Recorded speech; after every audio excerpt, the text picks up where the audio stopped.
ನಾನು 140 ಶಾಲೆಗಳಿಗೆ ಸುಣ್ಣ ಬಣ್ಣ ಬಳಿಯುವಂಥ ಕಾರ್ಯವನ್ನು ಮಾಡಿದ್ದೀನಿ. ಇದರ ಮುಖ್ಯ ಉದ್ದೇಶ ಏನಂದರೆ, ಸರ್ಕಾರಿ ಕನ್ನಡ ಶಾಲೆಗೆ ಮಕ್ಕಳು ಬರ್ತಾ ಇಲ್ಲ. ಯಾಕೆ ಬರ್ತಾ ಇಲ್ಲ?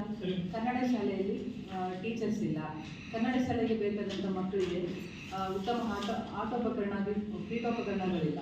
ಅದಲ್ಲದೆ ಶಾಲೆಗಳು ಎಲ್ಲ ಛತ್ತುಗಳೆಲ್ಲ ಹಾಳಾಗಿರ್ತವೆ, ಸೀಲಿಂಗ್ ಎಲ್ಲ ಹಾಳಾಗಿರುತ್ತೆ, ಕಳಪೆ ಕಾಮಗಾರಿ ಆಗಿರ್ಬೋದು. ಶಾಲೆಯಲ್ಲಿ ಎಷ್ಟೋ ಶಾಲೆಗಳಲ್ಲಿ ಶೌಚಾಲಯಗಳಿಲ್ಲ, ವಿದ್ಯಾರ್ಥಿಗಳಲ್ಲಿ ಒಂದು ಶಿಸ್ತುಬದ್ಧತೆ ಇಲ್ಲ ಕೆಲವೊಂದು ಶಾಲೆಗಳಲ್ಲಿ. ಅದಲ್ಲದೆ ನಮ್ಮ ಉತ್ತರ ಕರ್ನಾಟಕ, ನಮ್ಮ ಕಲ್ಯಾಣ ಕರ್ನಾಟಕ ಏನಿದೆ, ನಮ್ಮ ಹೈದರಾಬಾದ್ ಕರ್ನಾಟಕ ಏನಂತಾರೆ, ನಾವೆಲ್ಲ ಎಷ್ಟು ಹಿಂದುಳಿದಿದೆ ಅಂದರೆ, ನಾವು ದಕ್ಷಿಣಕ್ಕೂ ನಮಗೆ ಕಂಪೇರ್ ಮಾಡಿ ನೋಡಿಕೊಂಡಾಗ, ನಾನು ರಾಜ್ಯದ 24-25 ಜಿಲ್ಲೆಗಳನ್ನು ಸಂಚರಿಸಿದ್ದೀನಿ. ನಮಗೂ ಅವ್ರಿಗೆ ಕಂಪೇರ್ ಮಾಡಿಕೊಂಡು 50 ವರ್ಷ ನಾವು ಹಿಂದೆ ಇದ್ದೀವಿ. ಅಲ್ಲಿನ ಅಭಿವೃದ್ಧಿ ಆಗಿರ್ಬೋದು, ರಾಜಕೀಯ ನೀತಿ ಆಗಿರ್ಬೋದು, ಶಿಕ್ಷಣ ನೀತಿ ಆಗಿರ್ಬೋದು, ಅಲ್ಲೇಗಿದೆ ಇಲ್ಲೇ ಅಂತ ನೋಡ್ಕೊಂಡ್ರೆ ನಾವು ಯಾಕೆ ಇಷ್ಟು ಹಿಂದುಳಿದಿದ್ವಿ? ಇದ್ರ ಕುಂದುಕೊರತೆಗಳು ಏನಂತ ನನಗೆ ನಿಜವಾಗ್ಲೂ ಅದನ್ನ ಬಾಯಿ ಬಿಟ್ಟು ಹೇಳೋಕ್ಕಾಗ್ತಿಲ್ಲ. ಯಾಕಂದರೆ ನಾನು ವಿದ್ಯಾರ್ಥಿನಿ, ಕೆಲವೊಂದು ವಿಚಾರಗಳನ್ನು ಈಗಲೇ ಮಾತಾಡೋದು ಬೇಡ ಅಂದ್ಬಿಟ್ಟು.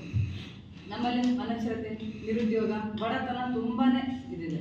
ಉತ್ತರ ಕರ್ನಾಟಕದವರು ಅಂದರೆ ನಾವು ತಟ್ಟೆ ಲೋಟ ತೊಳೆಯೋಕ್ಕೆ, ಗಾರೆ ಕೆಲಸ ಮಾಡೋಕ್ಕೆ ಅದಕ್ಕೆ ಮಾತ್ರ ಸೀಮಿತ ಆಗ್ಬಿಟ್ಟಿದ್ದೀವಿ. ನಮ್ಮಲ್ಲಿ ಮಲ್ಟಿ ಸ್ಪೆಷಾಲಿಟೀಸ್ ಹಾಸ್ಪಿಟಲ್ ಇಲ್ಲ, ಇದ್ರೂ ಕೂಡ ಉಪಯೋಗಕ್ಕಿಲ್ಲ. ನಮ್ಮಲ್ಲಿ ಯಾವುದೇ ಫ್ಯಾಕ್ಟ್ರಿಗಳಿಲ್ಲ. ಎಷ್ಟೋ ಜನ ಬಡತನದಿಂದ ಪಾಪ ಸುಖ ಸಂಸಾರವಂತೂ ನಮ್ಮ ಜನ ಇದನ್ನು ಕಲ್ಯಾಣ ಕರ್ನಾಟಕದಲ್ಲಿ ಯಾರು ಕೂಡ ಸುಖ ಸಂಸಾರ ನಡೆಸ್ತಿಲ್ಲ. ಸಾಲ ಸೂಲ ಮಾಡಿ ಮದುವೆ ಆಗ್ತಾರೆ, ಯಾರು ಅತ್ತೆ ಮಾವನ ನೋಡ್ಕೊಳ್ಳಲ್ಲ, ತಂದೆ ತಾಯಿ ನೋಡ್ಕೊಳ್ಳಲ್ಲ, ಬೆಂಗಳೂರು ಮಂಗಳೂರು ದುಡಿಯಕ್ಕೆ ಹೋಗ್ತಾರೆ. ನಡೆಸ್ತಾ ಇದ್ದಾರೆ. ನೀವು KSRTC ಬಸ್ನ ನೋಡಿರ್ಬೋದು, ಜನರಲ್ ಹೋಗಿ ಟ್ರೈನ್ನ ನೋಡಿರ್ಬೋದು. ಎಷ್ಟು ಜನ ಕಷ್ಟಪಡ್ತಾರೆ ನನ್ನ ಉತ್ತರ ಕರ್ನಾಟಕ ಜನ.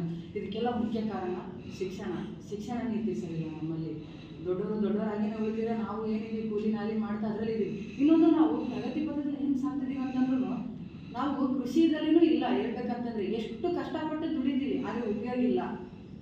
ರೈತ ಯಾವ ಥರ ಬೆಳೆದ್ರೆ, ಯಾವ ಥರ ಬೆಳೆ ಬೆಳೆದ್ರೆ ಯಾವ ಥರ ಲಾಭ ತೆಗಿಬೇಕು ಅನ್ನೋದು ಕೂಡ ಆ ನಾಲೆಡ್ಜ್ ಕೂಡ ನಮ್ಮಲ್ಲಿಲ್ಲ. ಇದೆಲ್ಲ ತುಂಬ ಕಾಣ್ತಿದೆ. ಯಾಕೆ ಹೋಗಿ ಉತ್ತರ ಕರ್ನಾಟಕದ ಬಗ್ಗೆ ಇಷ್ಟೆಲ್ಲ ಇದಾಗಿ ಮಾತಾಡ್ತಿಲ್ಲ ಅಂತ ತಪ್ಪು ತಿಳ್ಕೊಬಿಡಿ. ಇರೋದನ್ನ ನಾನು ತುಂಬ ಫ್ಯಾಕ್ಟ್ ಕಂಡಿದ್ದೀನಿ. ಹೆಣ್ಮಕ್ಳ ಕಷ್ಟಗಳನ್ನೆಲ್ಲ ಕಂಡಿದ್ದೀನಿ. ಇದನ್ನೆಲ್ಲ ಕಂಡುಬಿಟ್ಟು ಬಾಲ್ಯ ವಿವಾಹಗಳು ಎಷ್ಟೊಂದು ಹೆಚ್ಚಾಗ್ತಾ ಇದ್ದಾರೆ, ಎಷ್ಟೆಲ್ಲ ಕಷ್ಟಪಡ್ತಿದ್ದಾರೆ ನಮ್ಮ ಹೆಣ್ಮಕ್ಳು. ಇದಕ್ಕೆಲ್ಲ ಮುಖ್ಯ ಕಾರಣ ಶಿಕ್ಷಣ. ಈಗ ನಮಗೆ ಬಡ ಮಕ್ಕಳಿಗಾಗಿ ಉಳಿದಿರುವಂಥ ಸರ್ಕಾರಿ ಕನ್ನಡ ಶಾಲೆಗಳು ಮುಚ್ಚುವಂಥ ಹಂತದಲ್ಲಿದ್ದಾರೆ. ಖಾಸಗಿ ಶಾಲೆಗಳು ಹೆಚ್ಚಾದಷ್ಟೇ ಆ ವ್ಯಾಮೋಹಕ್ಕೆ ಒಳಗಾಗ್ಬಿಟ್ಟು ಕನ್ನಡ ಶಾಲೆಗಳು ಮುಗಿಸ್ತಾ ಇವೆ.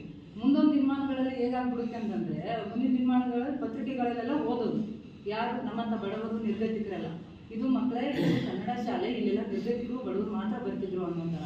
ಮುಂದೊಂದು ದಿನ ಕನ್ನಡ ಭಾಷೆ ಅಳಿದೋಗುತ್ತೆ. ನಾವು ಡಾಕ್ಯುಮೆಂಟ್ಸ್ಗಾಗಿ ಸರ್ಕಾರಿ ಶಾಲೆ ಅನ್ನೋದು ನಮ್ಮ ಊರಿಗೆ ಆಗಿರುವಂಥ ಒಂದು ಬಹುದೊಡ್ಡ ಆಸ್ತಿ. ಅದನ್ನು ನಾವು ಉಳಿಸ್ಕೋಬೇಕು. ಸಾರ್ವಜನಿಕರಿಗಾಗಿ ಇರುವಂಥದ್ದು. ಯಾಕಂದರೆ ಸರ್ಕಾರಿ ಕನ್ನಡ ಶಾಲೆನೇ ಮುಚ್ಚೋಗ್ಬಿಡ್ತು. ಒಂದೂರಲ್ಲಿ ಶಾಲೆ ಅಂದರೆ ಡಾಕ್ಯುಮೆಂಟ್ಸಿಗೆ ಬೇರೆ ಒಂದು ಶಾಲೆ ಶಿಫ್ಟಾಗಿರುತ್ತೆ. ಅಲ್ಲಿ ಹೋಗಬೇಕು ನಾವು. ಒಂದು ಶಾಲೆ ನಮಗೆ ಕಳಿಸಿರುತ್ತಂತೆ. ಕನ್ನಡ ಭಾಷೆ, ನಾಡು ನುಡಿ ವಿಚಾರದಲ್ಲಿ ಕನ್ನಡ ಶಾಲೆಗಳು ಉಳಿಬೇಕನ್ನೋದೇ ನಮ್ಮ ಮುಖ್ಯ ಉದ್ದೇಶ. ಇನ್ನಷ್ಟು ಮಾಹಿತಿಗಳು ಏನಾದರೂ ನೀಡಿದರೆ ನಮಗೆ ಕೊಡ್ಬೋದು. ನಮ್ಮ ಬಗ್ಗೆ ಸಂಶಯಗಳೇನಾದರೂ ಇದ್ದರೆ ನಮಗೆ ಪ್ರಶ್ನೆ ಆಗ್ಬೋದು. Media network.